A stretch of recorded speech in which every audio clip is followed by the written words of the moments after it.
ज्ञान वाणी का नव उपहार, पहुंची शिक्षा के द्वार, पढ़ी लिखी और बनी कुशल, ज्ञान वाणी का उद्देश्य सफल। ज्ञान वाणी। नमस्कार श्रोताओं, साप्ताहिक ज्ञान पत्रिका में आप सभी का हार्दिक स्वागत, अभिनंदन। आज के इस अंक को लेकर मैं हूं आपके साथ सविता। शिक्षा मानव समाज के विकास को प्रगति देती है और ये एक बेहद ही महत्वपूर्ण अध्याय माना जाता है। यानी शिक्षा हमारे समाज में विवेक, ज्ञान, समझ और समर्पण की भावना को विकसित करती है और इन्हीं उद्देश्यों की पूर्ति करता है देश का हर शिक्षण संस्थान। और हर शैक्षिक गतिविधि की जानकारी देता है हमारा कार्यक्रम साप्ताहिक ज्ञान पत्रिका। आइए जानते हैं क्या कुछ खास है आज के इस अंक में। इंदिरा गांधी राष्ट्रीय मुक्त विश्वविद्यालय में विभिन्न पाठ्यक्रमों में प्रवेश प्रक्रिया जारी। जून टर्म एंड एग्जामिनेशन के लिए छात्र कर सकते हैं आवेदन। जून 2024 टर्म एंड एग्जामिनेशन के लिए प्रोजेक्ट, डिसर्टेशन और रिपोर्ट जमा करने की अंतिम तिथि 31 मई 2024। करियर सेगमेंट में जानकारी लीजिएगा परफॉर्मिंग आर्ट में कैसे बना सकते हैं आप अपना सुनहरा भविष्य। जानकारी लीजिए कहाँ है आपके लिए रोजगार की संभावनाएं और क्यों रहा बीता सप्ताह इतिहास में खास। तो ये सब जानकारियां होंगी आज के इस साप्ताहिक ज्ञान पत्रिका में। इंदिरा गांधी राष्ट्रीय मुक्त विश्वविद्यालय यानी इग्नू में जनवरी 2024 सत्र के लिए विभिन्न विषयों जैसे कला, विज्ञान, प्रबंधन, शिक्षा, सामाजिक कार्य और अन्य विषयों में स्नातक, स्नातकोत्तर डिप्लोमा और प्रमाण पत्र पाठ्यक्रमों में अपना नामांकन करने के लिए ऑनलाइन आवेदन प्रक्रिया जारी है। शिक्षार्थी इन सभी कार्यक्रमों में दूरस्थ या ऑनलाइन दोनों में से किसी भी प्रकार से प्रवेश ले सकते हैं। जिन भी शिक्षार्थियों ने 12वीं की परीक्षा पास की है उनके लिए इग्नू के विभिन्न कार्यक्रमों में प्रवेश लेने का ये सुनहरा अवसर है। इग्नू में नामांकन करने के लिए कुछ आवश्यक दस्तावेजों की पूर्ति अवश्य करनी होगी। ये दस्तावेज हैं Aadhaar card, age proof, photo, signature, relevant educational qualification, experience certificate, category certificate, BPL certificate आदि। इग्नू में जनवरी 2024 सत्र में एडमिशन लेने के लिए सबसे पहले आपको इग्नू की आधिकारिक वेबसाइट के होम पेज पर जाना होगा। होम पेज पर जाने के बाद आपको न्यू रजिस्ट्रेशन का एक ऑप्शन मिलेगा, उस पर क्लिक करें। अब आपको अपना लॉगिन आईडी और पासवर्ड दर्ज करना होगा। लॉगिन करने के बाद आपको एप्लीकेशन फॉर्म को ध्यानपूर्वक पढ़कर भरना होगा। मांगे जाने वाली सभी जानकारियां एवं सभी दस्तावेजों को स्कैन करके आपको अपलोड करना होगा। अंत में आपको आवेदन शुल्क का भुगतान करना होगा जो कि ऑनलाइन माध्यम से ही किया जाएगा और आपके सामने फॉर्म सबमिट करने का अब एक विकल्प आएगा जिस पर क्लिक करके आपको फॉर्म को सबमिट करना है। इस प्रकार आप इग्नू में ऑनलाइन आवेदन कर सकते हैं। इस विषय में अधिक जानकारी के लिए आप इग्नू की वेबसाइट देख सकते हैं। इग्नू की वेबसाइट है www.ignu.ac.in। Indira Gandhi national open university ने जून टर्म एंड एग्जामिनेशन परीक्षा के फॉर्म की शुरुआत कर दी है। इग्नू जून टर्म एंड एग्जामिनेशन के लिए आवेदन करने की अंतिम तिथि 31 मार्च 2024 है। इच्छुक उम्मीदवार आधिकारिक इग्नू परीक्षा फॉर्म पोर्टल पर जाकर भर सकते हैं। इग्नू का पोर्टल है @exam.ignu.ac.in। इस प्रक्रिया में उम्मीदवारों को परीक्षा फीस को ऑनलाइन माध्यम से देना होगा। ऑनलाइन माध्यम से आप debit card, credit card, net banking या यूपीआई आदि में से किसी भी एक का प्रयोग करके अपनी फीस को भर सकते हैं। इस विषय में अधिक जानकारी के लिए आप इग्नू की वेबसाइट देख सकते हैं। इग्नू की वेबसाइट है www.ignu.ac.in। इंदिरा गांधी राष्ट्रीय मुक्त विश्वविद्यालय में ऑनलाइन और ऑफलाइन मोड के लिए जून 2024 टर्म एंड एग्जामिनेशन के लिए final project, dissertation, field work journals, internship report जमा करने के लिए 31 मई 2024 की अंतिम तिथि तय की गई है। प्रोजेक्ट्स और असाइनमेंट से संबंधित दिशा निर्देशों की एक सूची इग्नू की वेबसाइट पर दी गई है। इन दिशा निर्देशों के अनुसार ही छात्र को अपना प्रोजेक्ट या असाइनमेंट या डिसर्टेशन जमा करना है। विश्वविद्यालय ने उम्मीदवारों के लिए प्रोजेक्ट सबमिशन को सुविधाजनक बनाने के लिए ऑनलाइन मोड की शुरुआत की है। प्रोजेक्ट को ऑनलाइन जमा करते समय छात्रों को ये सुनिश्चित करना होता है कि उन्होंने मूल प्रस्तावना, परफॉर्मा, बायोडाटा और सारांश या प्रोजेक्ट पर अपने हस्ताक्षर किए हों। जमा करने के लिए प्रोजेक्ट के मूल दस्तावेजों को स्कैन करके पीडीएफ फॉर्म में बदलना होता है। प्रोजेक्ट का कवर पेज दिशा निर्देश अनुसार ही बनाएं। प्रोजेक्ट सबमिट करने के लिए सबसे पहले इग्नू के ऑफिशियल पेज पर जाना होगा। यहाँ होम पेज पर अलर्ट अनुभाग में प्रोजेक्ट रिपोर्ट जमा करने के लिए ऑनलाइन लिंक दिया गया होगा। आप उस पर क्लिक करें। दिशा निर्देश को अच्छी तरह से पढ़ने के बाद अपलोड प्रोजेक्ट पर क्लिक करें।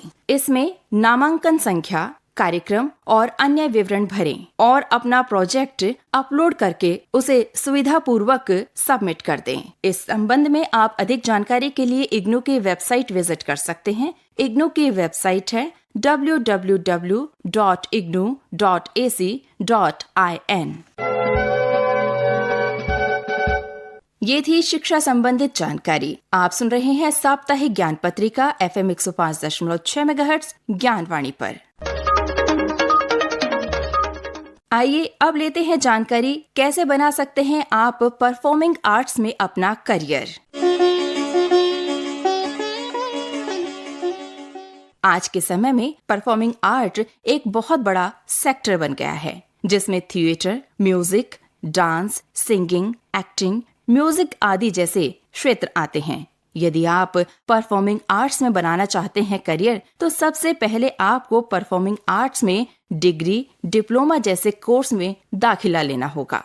सरकारी संस्थानों में एडमिशन प्रवेश प्रक्रिया के आधार पर होता है, तो वहीं प्राइवेट संस्थानों में डायरेक्ट एडमिशन की भी सुविधा है। अगर आप परफॉर्मिंग आर्ट में करियर बनाना चाहते हैं तो आप में भावनाओं को व्यक्त करने की क्षमता होनी चाहिए। साथ ही शारीरिक क्षमता, कल्पना शक्ति, एक्टिंग, ड्रामा, डांस, अभिनय की क्षमता, संवाद कौशल, प्रेजेंटेबल स्किल, म्यूजिक के साथ आपकी आवाज भी दमदार होनी चाहिए। सुरताल का भी आपको अच्छा ज्ञान होना चाहिए। इस कोर्स के माध्यम से आप फिल्म और टीवी इंडस्ट्री में एक्टिंग करने का मौका पा सकते हैं, तो वहीं फिल्मों में आप कोरियोग्राफर भी बन सकते हैं। म्यूजिक के क्षेत्र में करियर बनाने के अवसर भी आपको मिल सकते हैं। इसके साथ ही सिंगिंग में भी आपके लिए अच्छे खासे विकल्प मौजूद हैं। आज के समय में एंटरटेनमेंट इंडस्ट्री बहुत ही बड़ा व्यवसाय बन चुकी है। Performing arts direct entertainment industry से जुड़ी हुई एक फील्ड है। इसमें करियर की अपार संभावनाएं हैं।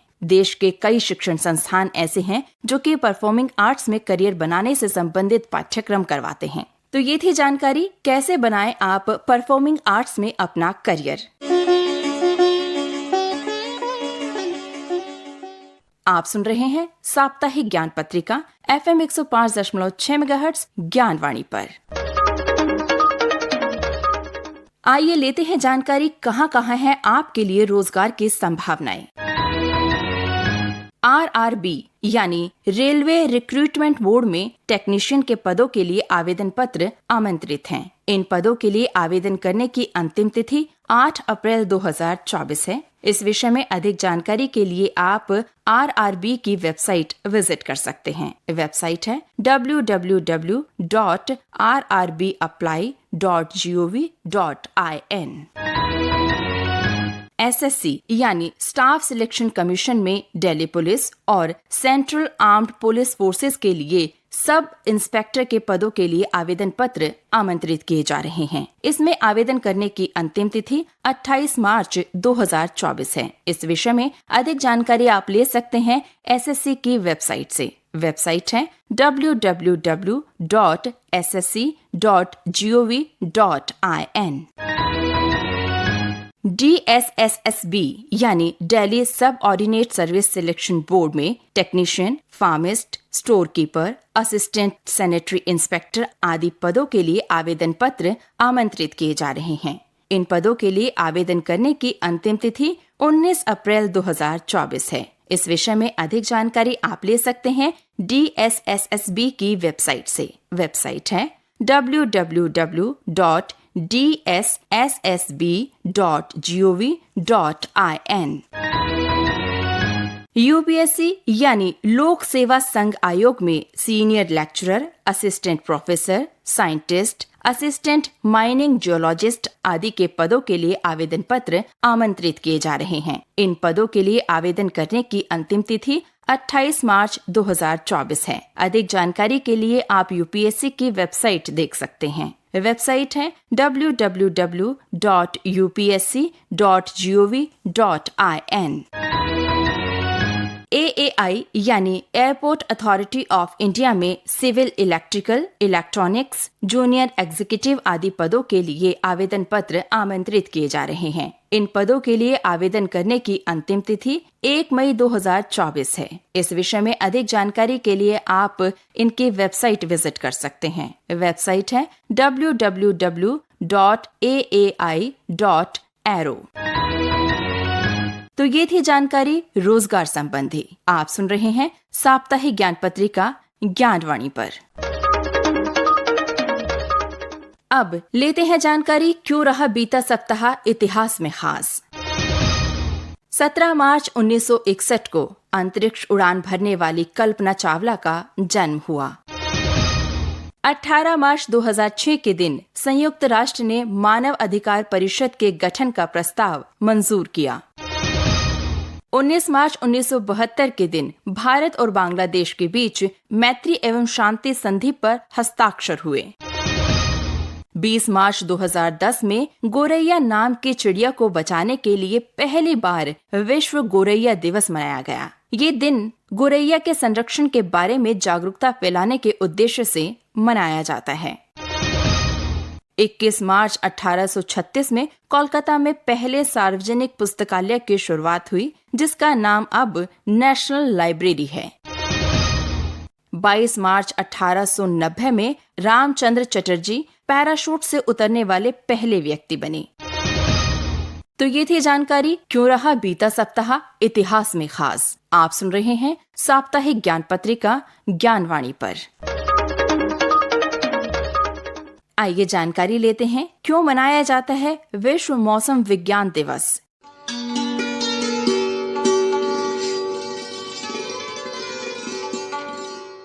तेईस मार्च को हर साल विश्व मौसम विज्ञान दिवस मनाया जाता है, जो वर्ष 1950 में विश्व मौसम विज्ञान संगठन के आधिकारिक गठन की याद दिलाता है। ये दिन राष्ट्रीय मौसम विज्ञान और जलवायु सेवाओं की महत्वपूर्ण भूमिका को समझाने के उद्देश्य से मनाया जाता है, जो कि समाज की सुरक्षा और कल्याण सुनिश्चित करने में एक बेहद महत्वपूर्ण भूमिका निभाता है। इस दिन राष्ट्रीय मौसम विज्ञान और जलवायु सेवाओं की महत्वपूर्ण भूमिका के रूप में विश्व में अनेक गतिविधियों के आधार पर इस दिन को मनाया जाता है। विश्व मौसम दिवस के लिए चुनी गई थीम हर बार कुछ अलग होती है। इन थीम्स में वर्तमान मौसम, जलवायु, जल संरक्षण, जल से संबंधी मुद्दे आदि कोई भी थीम ली जा सकती है। विश्व मौसम दिवस एक महत्वपूर्ण दिन होता है, क्योंकि ये समाज की सुरक्षा और कल्याण सुनिश्चित करने में राष्ट्रीय मौसम तथा जल विज्ञान सेवाओं की महत्वपूर्ण भूमिका के बारे में सभी को जागरूक करता है। इस दिन का उद्देश्य लोगों को मौसम और जलवायु विज्ञान के वैज्ञानिकों और तकनीकी पहलुओं के बारे में शिक्षित करना तथा इन क्षेत्रों में अंतर्राष्ट्रीय सहयोग को बढ़ावा देने के साथ ही साथ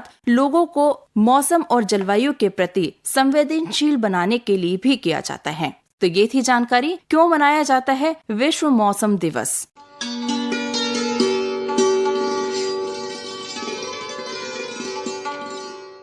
अभी आप सुन रहे थे साप्ताहिक ज्ञान पत्रिका।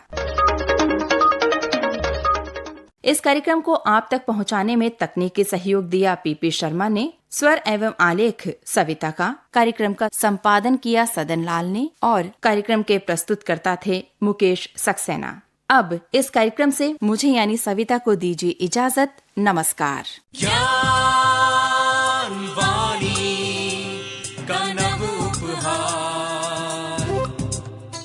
पहुंची शिक्षा